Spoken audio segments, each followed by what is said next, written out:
Amigas y amigos, tengan todos muy buenas noches. Sean bienvenidos a otra conversación amena a través de Global TV, Canal 5. Es un placer saludarles de nuevo en este día jueves 19 de mayo de 2022. Por supuesto, estamos totalmente en vivo. Ese saludo llega a ustedes de parte de nuestro equipo técnico integrado por Cruz Montserrat, Juan Juárez y Gespi Lucena, y de quien les habla Franklin Mendoza. Hoy tenemos una invitada de lujo aquí en Conversación Amena. Es una persona realmente estupenda, maravillosa, con quien realmente vamos a hacer muy amena conversación en esta noche del jueves. Antes de comenzar, quiero decirles que esto es una producción del Grupo Global Media, que esta entrevista pueden verla a través de nuestro canal de YouTube, Grupo Global Media, también a través de nuestra página en internet www.grupoglobalmedia.club, y que pueden comunicarse con nosotros, escribirnos, porque estamos en vivo. Les recuerdo el número, el 0426-158-3777, 0426-158-3777. Bien, ¿de quién se trata? El invitado de hoy es una dama que es hija del autor de una de las obras literarias en Venezuela, de uno de los poemas que seguramente usted siempre ha escuchado, no ha dejado de escucharse prácticamente desde que se creó este poema y se convirtió en canción. También se convirtió en una obra musical de la música académica que dicen es la magna obra de nuestro repertorio musical. Se trata de la obra Florentino y el Diablo. El creador, por supuesto, el poeta Alberto Arbelo Torrealba, y hoy tenemos el privilegio de tener a su hija, la licenciada Mariela Arbelo, que vive aquí, en el Tocuyo. Ella más adelante nos va a explicar por qué vive aquí, cuál es, digamos, ese nexo con la ciudad del Tocuyo. Por ahora, bienvenida, profesora Mariela Arbelo, a los estudios de Global TV, Canal 5. Es un privilegio para nosotros tenerla aquí. Muchísimas gracias a usted por la invitación. Este sitio tan bonito, tan agradable, tan fresco. Y bueno, me sentí muy agradecida el día que usted me visitó y me dijo que quería conversar conmigo. Y por supuesto que acepté, realmente muy satisfecha y muy honrada ante esa invitación. Bueno, es para nosotros, vuelvo y repito, un privilegio. Somos nosotros los que nos sentimos honrados de su visita, porque hay mucho que conversar. Y quiero comenzar por su padre, por supuesto, un gran poeta, que, como conversamos también fuera de cámaras en su casa, es un poeta que siguió esa línea de personajes ilustres de nuestra historia, como por ejemplo el gran Rómulo Gallegos, también un gran autor de nuestra literatura, pero también se dedicó a la política, fue también diplomático, y otros personajes de nuestra historia que han tenido otras profesiones, pero también han sido, digamos, personajes importantes dentro de la política y la diplomacia venezolana.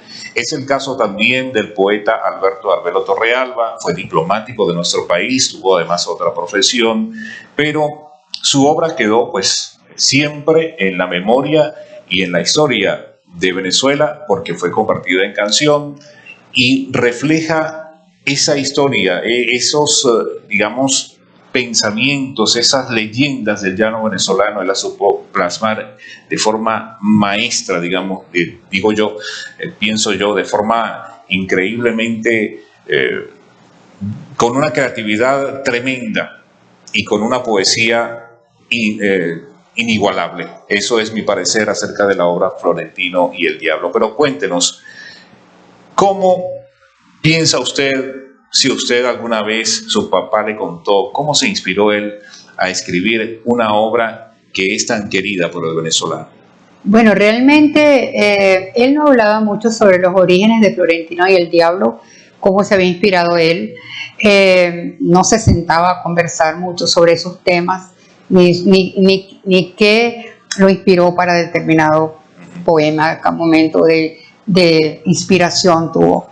Sin embargo, es conocido que esa es una leyenda del llano venezolano que incluso tuvo varios fue incluso llevado a la Academia de la Lengua como un trabajo que se hizo un historiador que hizo un análisis de esa porfía, ese duelo entre el diablo y Florentino que había nacido en el llano venezolano. Sin embargo, papá siempre decía que hubo muchos florentinos y muchos en el mundo, ha habido muchos florentinos y muchos diablos, y que sencillamente él se fue por el de su llano.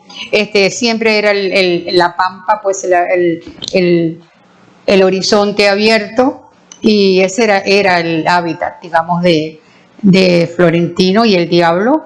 Yo recuerdo que cuando yo estuve en España con mi esposo y fui a La Mancha, pasamos por La Mancha, esa región de España, y yo estaba sumamente emocionada porque era, bueno, el mundo de nada menos que de Miguel de Cervantes y de Don Quijote.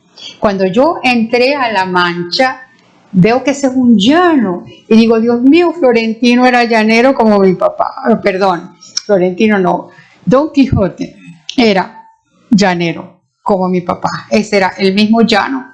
Claro, visto desde otra perspectiva, Don Quijote no tuvo un diablo, pero sí también fue Florentino de alguna manera. Entonces, papá se inspiró en muchas las leyendas. Él viajaba muchísimo, él se metía en Barinas. Cuando él fue gobernador, se llamaba presidente de Estado, no se llamaba gobernador. Allá llegamos cuando yo tenía 1 año y medio, en 1941, que él fue nombrado presidente del Estado de Barinas por el general Medina Angarita. Y él se metía, contaba él, pues después con los peones, en las haciendas, con los cantadores, con los copleros que cantaban los cantos de ordeño, y se metía en los lugares más extraños para escuchar. Y de allí, bueno, él escribió el Florentino. En su primera versión es del año 1940, que apareció en su libro, en su segundo libro, que fue Glosas al Cancionero. Él había tenido anteriormente 2 libros que fueron Música de 4, escrito en 1928, y Cantas, que fue en 1933. Luego vino Glosas al Cancionero, y en Glosas al Cancionero apareció la primera versión de Florentino y el Diablo, que era bastante corta. Ya fue la primera versión. Posteriormente, 10 años más tarde, en la segunda edición del poemario Glosas al Cancionero, apareció la segunda versión de Florentino y el Diablo, que es la más conocida por todos, que es la más completa, mejor dicho, no la más completa, sino la más querida por el pueblo. La más querida, la más conocida, la más cantada, la más recitada. Y luego, 7 años más tarde, en 1957, publicó Florentino y el Diablo ya como un libro independiente, ya con un libro de 1200 versos, un libro completo. Pero entonces, en relación a la cantata que usted mencionó al inicio, es interesante que el maestro Antonio Esteves, cuando mi padre era embajador en Italia, en 1954, que se inició se tocó por primera vez la cantata, nosotros vivíamos en Roma. Y papá no había escuchado nada de la cantata. Él no la conocía, no conocía el trabajo del maestro Antonio Esteves.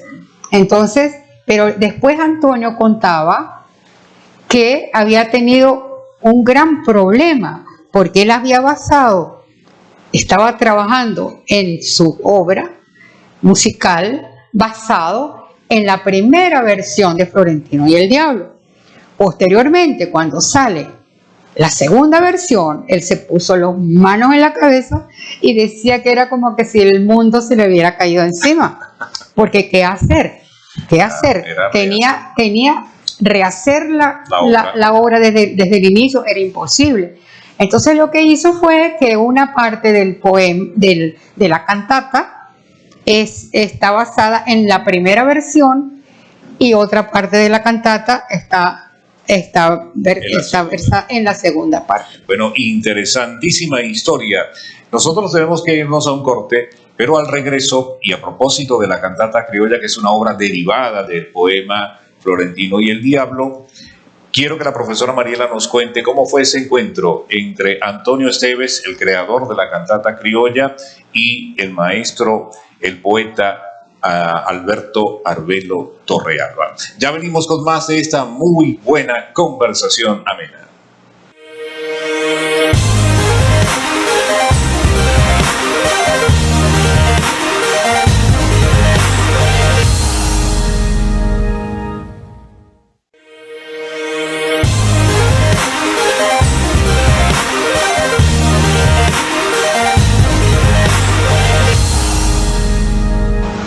Estamos de vuelta en esa conversación amena a través de Global TV Canal 5, conversando con la licenciada profesora Mariela Arbelo, hija del gran poeta Alberto Arbelo Torrealba. Y llegábamos a ese momento ya casi cumbre, digamos, en lo que fue su obra Florentino y el Diablo, porque Antonio Esteves, el gran maestro Antonio Esteves, escribía basado en Florentino y el Diablo la cantata criolla.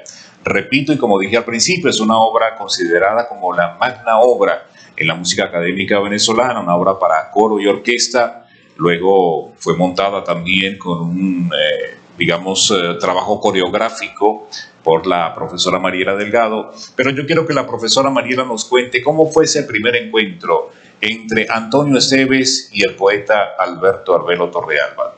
Bien, Antonio y mi papá no se conocían. Y después de la inauguración de la cantata, que fue, si no me equivoco, en 1954, cuando nosotros vivíamos en Europa, pasaron varios años que no hubo más presentaciones de la cantata. O sea, que mi papá la había escuchado solamente a través de las grabaciones. Entonces, un día me contaba mi madre, yo estaba en entonces en los Estados Unidos con mi esposo que estaba haciendo un posgrado, con mis hijitos pequeños, y mi madre me contaba que ese día se habían enterado que iban a presentar la cantata criolla en el estadio de Maracay. Se había presentado en Caracas 2 días antes a través del Colegio de Ingenieros, creo. Habían pasado como 8 años sin que se presentara la cantata. Y entonces mis padres vivían en la Carigua en aquel entonces, y le dice me cuenta mi madre por una carta, me dice, estábamos almorzando y tu papá me dijo, vamos esta tarde a Maracay a escuchar la cantata. Mamá dice, yo le dije, perfecto, excelente idea, y se fueron. Llegaron allá, ellos de incógnito, se sentaron en la grama como estaba la gente, algunas personas llevaban sillitas, otras no, se sentaban en la grama y ellos escucharon allí la obra maravillosa. Mi papá contaba que él estaba inmensamente emocionado. En el momento de irse, ellos querían salir de primero, justamente para evitar, mi papá había estado bastante quebrantado, para evitar que, cualquier que alguien lo reconociera y tuvieran que quedarse, ¿no? Y ellos querían regresar rápido. Pero mi mamá se le dobló el pie, el tacón, cargaba tacones, se cayó y papá la levantó, pero en ese, que se cayó una señora, no sé qué, se acercaron y alguien reconoció a mi papá. Este es el poeta Arbelo. En ese momento llegó Antonio y lo invitaron al Hotel Maracay y ahí se conocieron. Pero eso fue un rato, pues, bastante... casi que casual, pues. Casual y realmente, pues, donde tuvieron pudieron compartir ellos muy poco, ¿no? Había muchísima gente. El verdadero encuentro entre ellos se realizó unos meses más tarde y eso fue a comienzos del año 1962 y fue aquí en el Tocuyo, en la casa de mi suegro, don José Ángel Rodríguez López, que era músico, compositor y gran compañero de mi papá. Se llevaron de maravilla esos dos consuegros, ¿no? Y las dos señoras, dos madres también. Entonces, ellos estaban, mis padres estaban allá, no sé, estaban en la casa de don José Ángel. Mis padres vivían en Caracas y el don José Ángel se enteró que venía Antonio Esteves al Tocuyo, no sé por qué motivo, quién lo había invitado. Entonces él invitó a un grupo de intelectuales y de compositores barquisimetanos y tocuyanos a ir a su casa desde el Tocuyo al encuentro entre el poeta y el músico. Y la historia es muy bonita. Parece que Antonio Esteves y mi papá se sentaron en un jardincito y los invitados en un jardín interno que tenía la casa de mi suegro, y escuchando el disco, el primer disco, que fue el disco que se grabó el día del estreno, y parece que Antonio levantaba paraba la música, explicaba algo en relación al poema, y volvía a poner la música. Entonces la gente estaba fascinada con aquella historia. Cuando llegó el momento, el público eran como 12 personas, intelectuales y músicos, ¿no? Poetas y músicos. Y parece que cuando llegó pues el momento final, que dice al final del poema, ya cuando termina diciendo: ecos lejanos repiten Santísima Trinidad, termina el poema. Entonces en ese momento se levantaron los dos hombres, caminaron y se dieron un abrazo. Se dieron un abrazo y lloraron. El público, el exclusivo público que estaba allí, estaba tan conmovido, hubo lágrimas, pero ese abrazo de Antonio Esteves y Albero Torrealba los selló una amistad, no solamente, sino los hizo hermanos para toda la vida. Sí, señor. Y vaya que se ha interpretado la cantata criolla tantas y tantas veces en todas las salas de Venezuela. Y un comentario aparte, porque vamos a comenzar a hablar de también la parte diplomática, su otra faceta del poeta Albero Torrealba, pero antes de continuar, revisando por allí un documental acerca de ese montaje con danza que se hizo de la cantata criolla por allá en el 2010, si mal no recuerdo, entrevistaban a quien hizo el papel de Florentino. La cantata criolla, como dije antes, es una obra para coro y orquesta, pero también, por supuesto, para dos solistas, que son Florentino y el Diablo.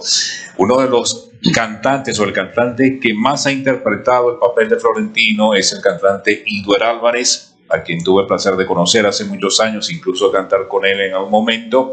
Pero Iduer Álvarez decía algo muy importante: no vean, no sé por qué, decía él, ven la cantata criolla, la obra, como una obra elitesca, como una obra que solo está destinada a un sector muy exclusivo de la sociedad venezolana, porque incluso los que cantamos la obra, como yo, decía él, los que cantamos la obra venimos de los barrios, y de ese mismo, digamos, no barrio, pero sí de la zona humilde, venía Albero Torrealba, de compartir con una persona en una hacienda, con los peones, con aquellos que trabajaban en el llano. Bien, vamos a hablar ahora de esa otra parte del poeta Albero Torrealba, su parte diplomática, su otra profesión. ¿Qué hacía Albero Torrealba aparte de escribir? Bueno, papá era abogado. Él era abogado, un gran abogado, dicen los entendidos. Dicen que sus documentos eran bellísimos, todos sus documentos legales, ¿no? Él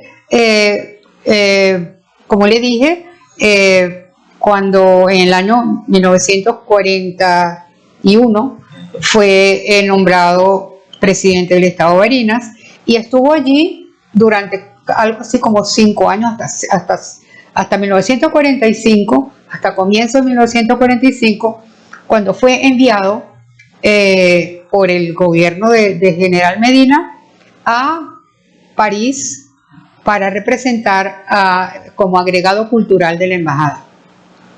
Allí estuvimos una temporada hasta que hubo pues el golpe de estado, que hubo cambio de gobierno y entonces nos fuimos a Nueva York porque estábamos exiliados. Cuando regresamos, bueno, pasamos una temporada larga en Acarigua, donde él tenía su bufete de abogado, y después de eso fue enviado como embajador en la República de Bolivia. Entonces viajamos a Bolivia. Cada uno de esos viajes, papá nos daba las clases a mi hermano y a mí acerca del sitio que íbamos a visitar, acerca de lo que íbamos a conocer, nos mostraban los mapas, nos mostraba, cuando fuimos a Francia, por ejemplo, recuerdo que nos enseñó a mi hermanito y a mí la marsellesa, porque él dijo, la marsellesa es uno de los himnos más bellos del mundo y ustedes van a estudiar en una escuela francesa y es bueno que lo sepan. Y cuando fuimos a Bolivia, bueno, nos explicó muchísimo acerca de la cultura de Bolivia, de los indígenas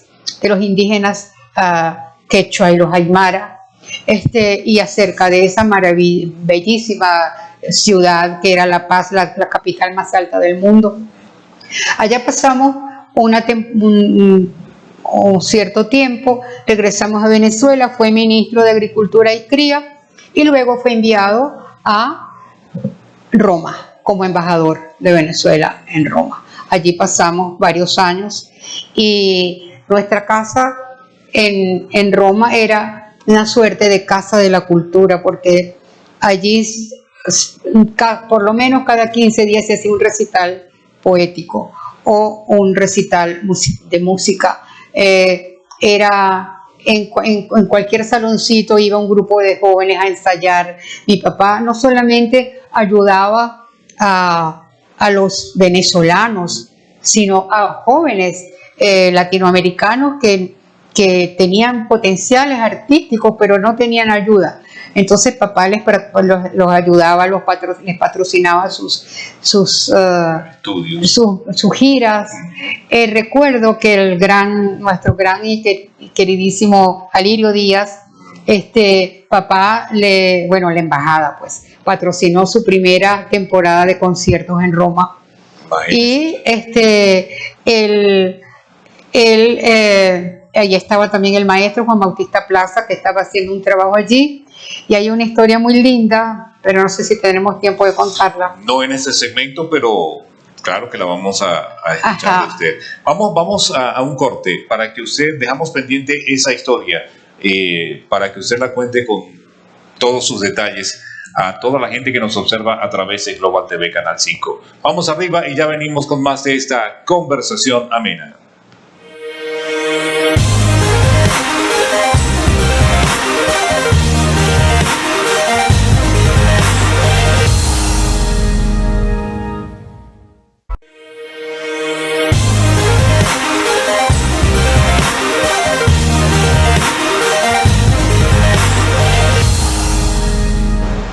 Estamos de vuelta en esta conversación amena a través de Global TV. Vamos a recordarles nuestro número de contacto, el 0426-158-3777. Recuerden que estamos totalmente en vivo. Hoy es jueves 19 de mayo.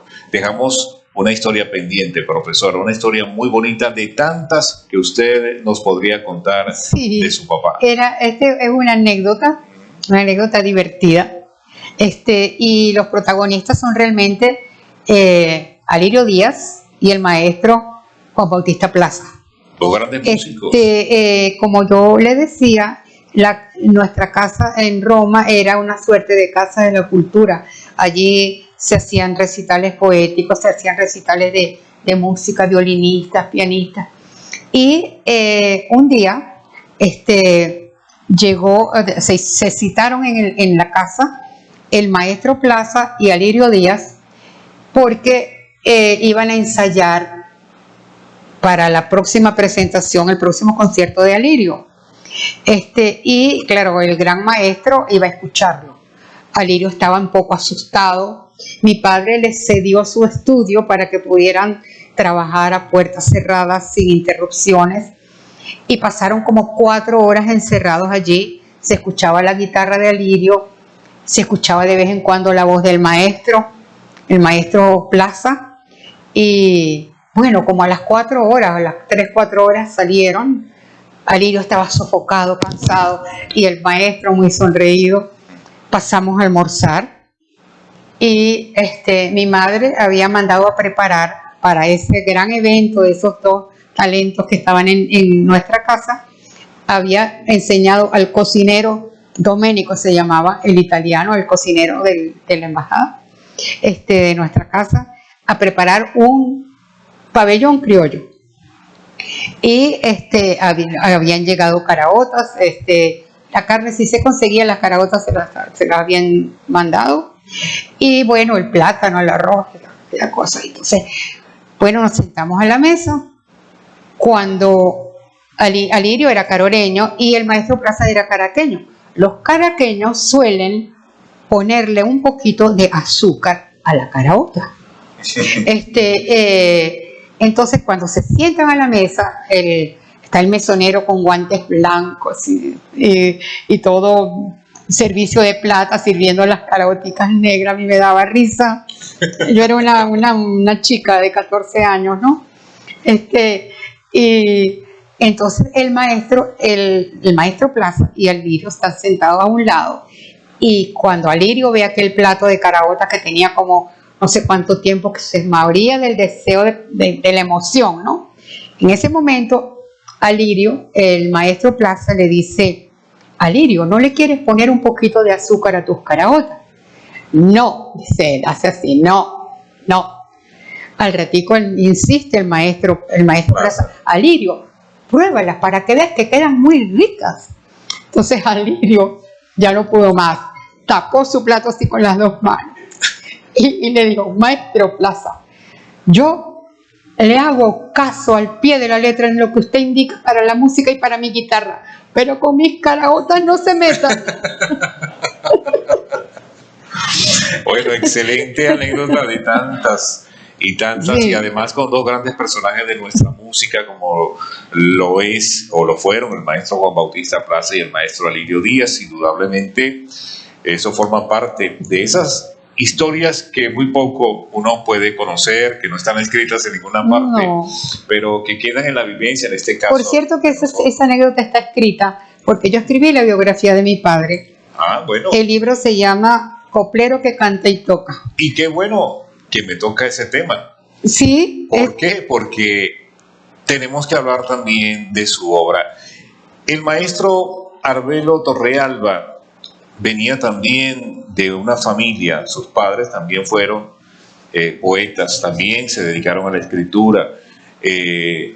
Usted también se ha dedicado a escribir. Su hermano, que Dios lo tenga en su santa gloria, también era un hombre brillante, y eso ha pasado de generación en generación. Su familia, sus nietos, son también muchos dedicados al arte en distintas ramas del arte.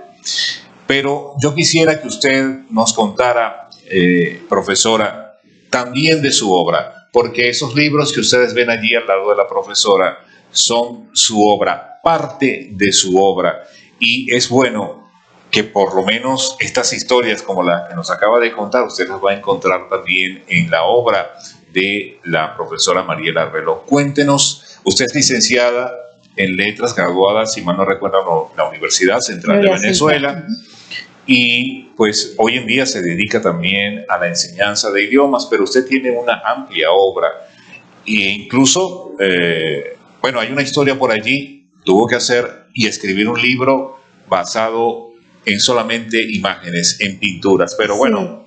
Sí. Ese libro no lo traje, la verdad es que me olvidé de traerlo, sí. Déjame contarte primero que yo empecé a escribir Mi primer cuento lo escribí como a los 14 años en Roma, en el colegio, que se hizo, era un colegio, no era un colegio italiano, porque no me permitieron entrar allí porque yo no tenía la base de latín que era requerida. Entonces tuve que entrar en un colegio norteamericano británico donde estaban las muchachas, hijas de los diplomáticos, que tenían los mismos problemas que yo, que no pudieron entrar en el colegio italiano. Entonces yo se hizo allí un concurso de cuentos y yo concursé con un cuento de terror y gané el premio. Y seguí escribiendo cuentos de terror, pero me daban tantísimo miedo que me daban pesadillas. Entonces ya paré, no pude seguir. Bueno, sí, yo soy licenciada en letras, he escrito muchísimas cosas, no solamente libros en formato tradicional de papel, sino que tengo 14 ebooks, libros electrónicos, algunos de los cuales ya están en Amazon. Y es interesante señalar que una buena parte de mi obra tiene que ver con esta región tocuyana. Así, por ejemplo, mi tesis de grado fue basada en una hacienda del Tocuyo. Eso me hizo venir al Tocuyo. Mi esposo es tocuyano, no lo había aclarado, Antonio Rodríguez Tamayo.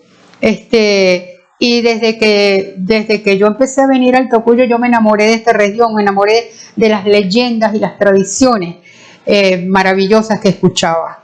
Pues yo nací en Caracas, pero al llano lo conocí muy poco de vivir allí, solamente en esa época que yo era niña pequeña, que no tengo mayores recuerdos. Entonces, yo donde he pasado más tiempo, además de los sitios que he viajado, ha sido aquí en el Tocuyo. Yo tengo residencia de aquí 20 años. Pero entonces yo me enamoré de esta zona básicamente porque la gente tenía tantísimas cosas que contarme y yo para escribirlas, ¿no? Entonces, este libro que se llama El Trueno fue una de mis tumbas. Yo me robé un poco la vida de mi suegra, porque yo sentía como un sentimiento de desarraigo. Yo no tenía una casa, yo tenía muchas casas, que ninguna era mía. Yo había vivido en tantos sitios, pero ¿dónde está mi casa? La única que tenía como referencia de casa era nuestra casa de Acarigua, pero tampoco había vivido allí casi ningún tiempo. Entonces, mi suegra sí tenía una historia bellísima de una hacienda que se llamaba El Callao, una hacienda de caña. Entonces yo me robé la historia de ella. Y después que terminé este libro y me liberé del desarraigo, y me sentí de alguna manera, me sentí también tocuyana, ¿no? Allí estamos viendo parte de las fotografías facilitadas por la profesora Mariela Arbelo, donde sale el poeta Alberto Arbelo Torrealba en sus diferentes, funciones como diplomático, ya por supuesto habiendo escrito en Roma, sus poemas. La anterior era en Bolivia, era mi padre y mi madre con el presidente de Bolivia, en la foto esta. Es Víctor Páez Tensoro, si no me equivoco. Yeah. Es la presentación de credenciales en el Palacio del Quirinale en Roma, con el Papa Pío XII. Con el Papa Pío XII, es una de las fotos que nuestro amigo José Rafael Mendoza quería con más emoción que mostráramos hoy en este programa. Mamá, el Papa y mi hermano Alberto. Ya. Yeah. Sí, eso fue y es en la entrada del Castillo del Santo Ángel. Mis padres allá, y bueno, me pareció muy linda esa toma. Ahora, por supuesto, debemos recordarle, y la profesora lo acaba de aclarar, su esposo es hijo de José Ángel Rodríguez López, ampliamente conocido aquí en el Tocuyo, y eso quizás fue el nexo principal de la profesora Mariela Arbelo con esta ciudad, porque es interesante que usted, aún no siendo de aquí, su tesis fue basada en una hacienda de caña. La caña, por supuesto, es digamos, elemento representativo, indudablemente, del tocuyano. Fue lo que le dio el sustento a muchos de los habitantes de aquí durante mucho tiempo. Y es interesante saber que la tesis, como ella lo acaba de decir, su tesis fue basada en una hacienda de caña, en esta actividad que identifica tanto a los tocuyanos. Al regreso, profesora Mariela Arbelo, bueno, vamos a seguir hablando un poco de su obra, de algunos de sus libros que tiene allí, pero también de su familia, que nos está viendo o nos va a ver desde Europa, muchos de ellos, y estarán muy contentos de verla en pantalla aquí en esta ciudad que la llamamos la ciudad madre de Venezuela. Vamos a un corte y ya venimos con más de esta conversación amena.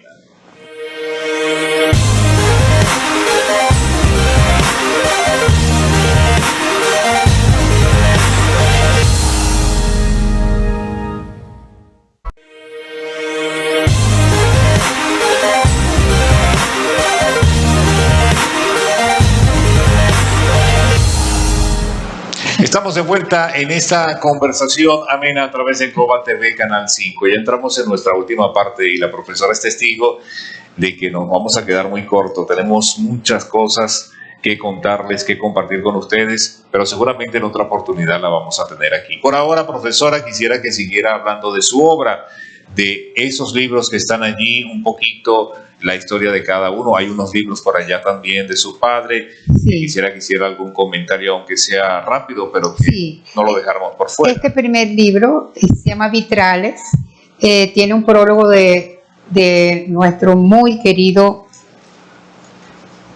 Vicente Gervasi. Vicente Gervasi tiene una contraportada de Luis Pastori, que es otro gran poeta. Vicente Gervasi y Luis Pastori.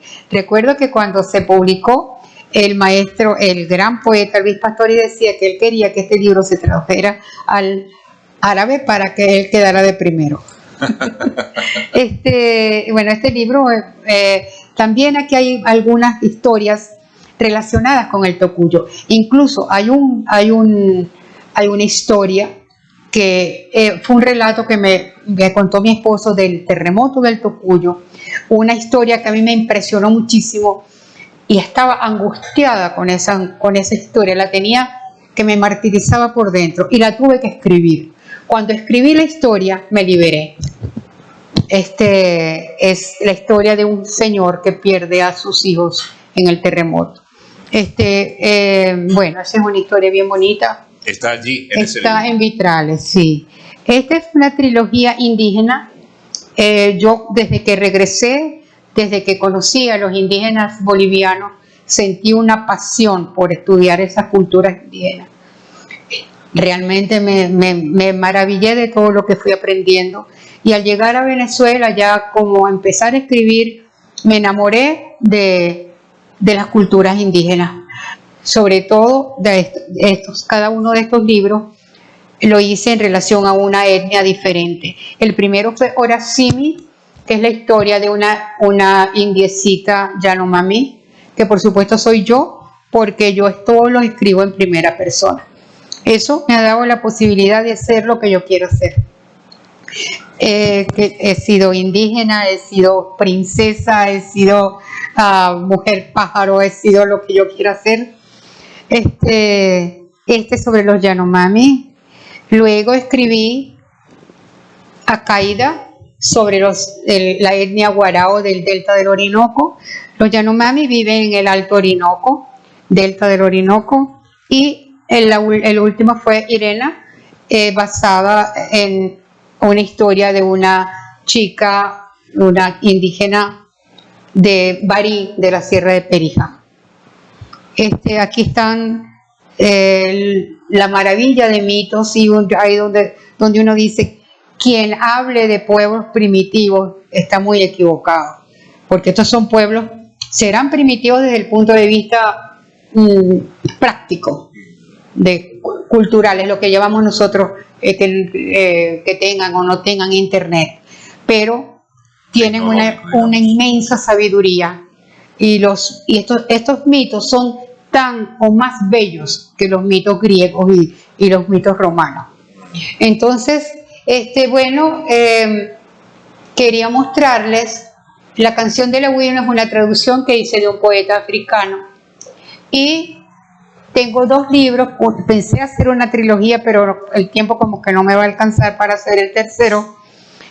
Azahara y el Califa es una historia que se desarrolla en la España musulmana del siglo X. Y el primer gran califa que fue Abd al-Rahman III. Esta es la historia de Abd al-Rahman III y su amada Azahara. Y el segundo libro se llama La Sultana Aurora, que es la continuación de este. Es la continuación, el segundo califa, y es la historia, pues ya una historia más basada en la realidad, un personaje histórico que fue Aurora, que en árabe es Sub. Entonces, bueno, estos 2 libros están como digitalizados y son ebooks.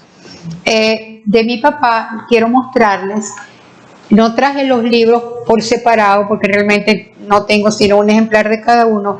Esta es la obra poética donde está recogida toda la obra de Alberto Torrealba. Aquí están todos sus libros. Y estos son sus 2 libros de ensayo, sus únicos 2 libros de ensayo. Caminos que andan, que lo escribió en Bolivia. Esta es la segunda edición que salió después de su fallecimiento. Esta fue su última fotografía. Y Lazo Martí, Vigencia en Lejanía, con el cual ganó el Premio Nacional de Literatura. Y después del Premio Nacional de Literatura fue incorporado como académico de la lengua en el año 1967. Imagínense ustedes, amigas y amigos, Alberto Torrealba murió antes incluso de los 70 años, tuvo una vida que pudo haber sido de mucho más años, pero sin embargo, a pesar de haber muerto un poco después de los 60, los 64, 65 años. 65 años. 65 años, a pesar de eso, su obra es muy extensa, al igual que lo está haciendo su hija, la profesora Mariela Arbedo. Gracias. Un comentario quería mencionar acá, que el único premio que papá recibió de poesía en vida fue una Rosa de Oro que la ganó en Barquisimeto por un poema llamado Aires de Tierra Llana, que empezó a escribir cuando estuvo preso en el Castillo de las Tres Torres, en la época de Gómez. Y ganó la Rosa de Oro, que él se la llevó, después que salió de la cárcel, se la llevó a su madre. El único premio en poesía que ganó él, porque el Premio Nacional de Literatura lo ganó con este libro que he escrito en prosa. Es raro, ¿verdad? Sí. El Premio Nacional de Literatura no lo ganó en poesía, sino en prosa. Este es el análisis estilístico de la Silva Criolla de Francisco Lazo Martí. Bueno, allí tienen pues parte de la historia importante, por supuesto, y que estoy seguro muchos de ustedes les va a despertar esa curiosidad por conocer aún más la vida del poeta Alberto Arbedo Torrealba. Pero dentro de la familia hay todavía generaciones por venir que son talentosas, que también se han dedicado, digamos, a la escritura, al arte en sus diferentes ramas. Cuéntenos un poco de ello antes de culminar esta entrevista, sus nietos, su familia que no está aquí en Venezuela. No? Bueno, en la parte de nuestra casa, mi hermano Alberto era un hombre realmente brillante. Alberto era filósofo, escritor, poeta y profesor de la universidad. Falleció también hace 10 años, y escribió varios libros, incluso escribió una novela. Ya cuando en los últimos años él escribió varios libros. Eso fue en la Fontana di Trevi, en Roma. Ahí está mi hermano Alberto, mi papá, mi mamá y yo. Sí, atrás está la Fontana di Trevi, que fue uno de los más grandes logros del barroco italiano. Ya. Bueno, uno de los tantos, ¿no?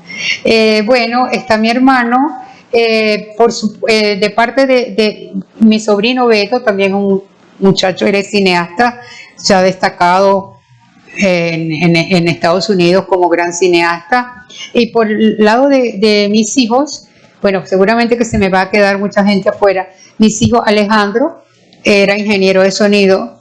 El ingeniero José Antonio Abreu lo contrató antes de graduarse. Y bueno, y Alejandro murió hace 10 años. Él fue gran músico. Mi hijo José Ángel es pianista. Mi hija Mariela ha escrito 2 novelas y tiene un premio de literatura también. Escribió un libro que se llama El Manual de las Hadas.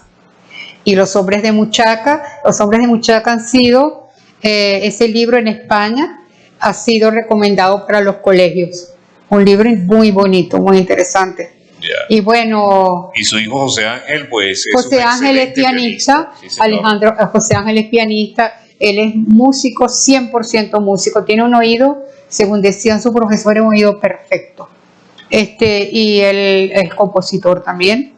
Y yo creo que usted lo escuchó tocar una vez. Sí, es amante de la música académica, me decía él. Sí, él es muy entregado pues a su profesión. Él da clases también de piano a niñas y niños de tocuyanos.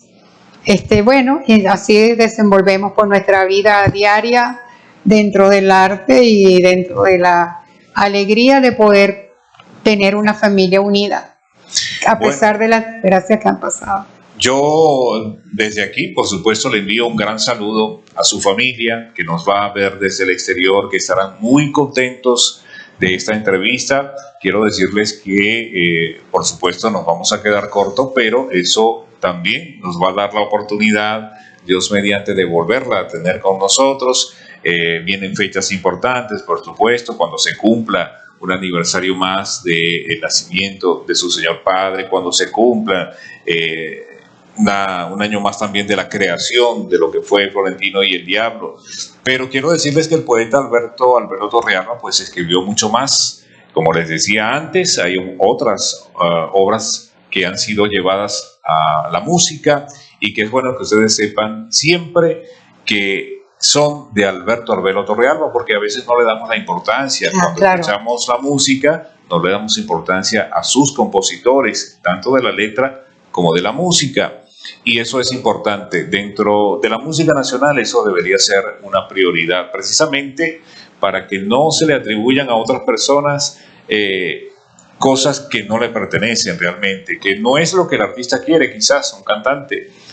Ocurre porque así lo toma la gente escucha un tema con Simón Díaz y muchos de los temas de Simón Díaz o varios de sus temas incluso no fueron escritos por él. Él cantó poesía de Aquiles Nazoa, por ejemplo, de Manuel Graterol Santander, pero la gente piensa que son de Simón Díaz por su popularidad. Así pasa también con el poeta Alberto Arbelo Torrealba. Bueno, profesora, de verdad que ha sido para nosotros un verdadero privilegio tenerla aquí. Por supuesto, la invitación siempre abierta cuando usted quiera venir a contarnos grandes historias de la poesía, de esos grandes personajes que compartieron con su papá y con usted también y con su familia. Aquí siempre dispuestos a escucharla y compartirla con todos ustedes. Gracias por venir y estar con nosotros. Muchísimas gracias, Franklin. Ha sido usted muy gentil, usted y su esposa y el equipo aquí maravilloso que tan pacientemente han escuchado todas las cosas que esta abuelita tiene que contar. Y eso que no empecé a hablar de mis nietos, porque eso, las maravillas que mis 5 nietos, eso no tiene nombre. Sí, señor. Pero estoy muy agradecida, me siento muy honrada de haber sido invitada a este espacio tan serio, tan responsable, tan bonito, donde las cosas se hacen como se deben hacer. Se los agradezco mucho. El agradecimiento es nuestro, 100% agradecidos con usted. Bueno, nosotros tenemos que despedirnos, lamentablemente, siempre invitándolos a que nos sintonicen el próximo martes, cuando de nuevo estaremos en otra conversación amena. En nombre de Cruz Moncerdán, Juan Juárez, Jesmi Lucena en la parte técnica, y de quien les habla Franklin Mendoza, que tengan una feliz noche y que Dios ilumine el camino por donde transiten. Chao.